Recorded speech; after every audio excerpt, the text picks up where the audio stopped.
तो बच्चों आज हम मानव में लिंग संलग्न जीनों की वंशागति के बारे में जानने वाले हैं। एक छोटा सा टॉपिक है जो कि आपके क्लास 12 तक बायोलॉजी के वंशागत तथा विविधता के सिद्धांत वाले चैप्टर से लिया गया है।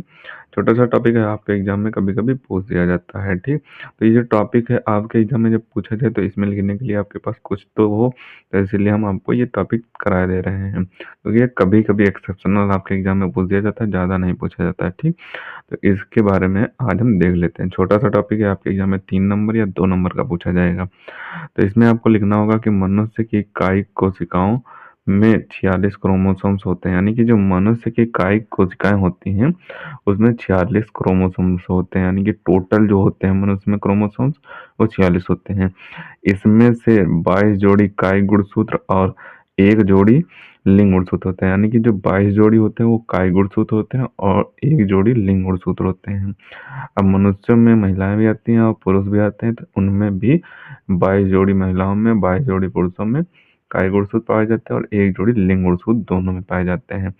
पुरुषों के गुणसूत्र विन्यास में 22 युग्म और एक्स वाई यानी कि 23 युग्म होते हैं, यानी कि 46 गुणसूत्र। 23 युग्म मतलब 46 गुणसूत्र।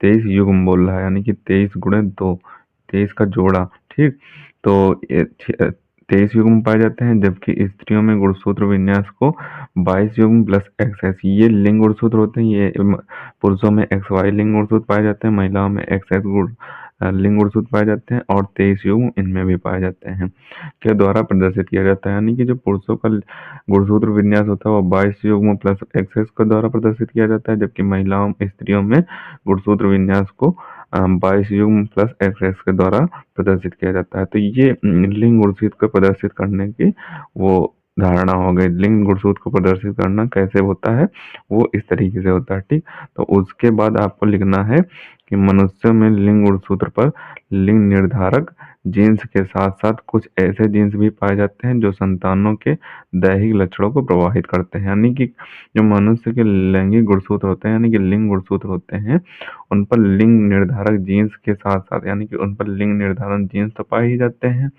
उसके साथ साथ कुछ ऐसे जीन्स भी पाए जाते हैं जो संतानों की दैहिक लक्षण यानी कि शारीरिक लक्षण को प्रभावित करते हैं। ये जीन्स लिंग गुणसूत्रों के साथ साथ संलग्न रहते हैं, यानी कि ये जो जीन्स होते हैं ये लिंग गुणसूत्रों के साथ साथ संलग्न जुड़े रहते हैं और एक पीढ़ी से दूसरी पीढ़ी में स्थानांतरित होते रहते हैं।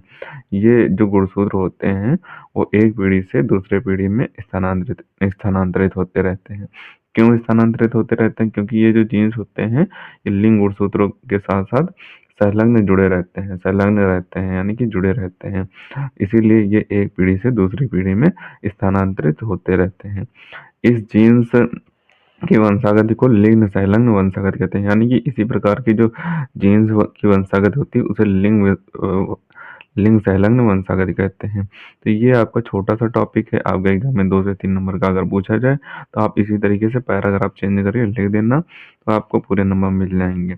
और इस पॉइंट को आप हाईलाइट करना चाहें तो हाईलाइट कर सकते हैं, अगर आपको पूरी तरीके से तैयार है यहाँ से यहाँ तक, यानी कि जो गुणसूत्रों का विन्यास है वो उतना आप हाईलाइट कर देंगे तो आपका एक भी आधा भी नंबर कटने का कोई चांस नहीं रहेगा।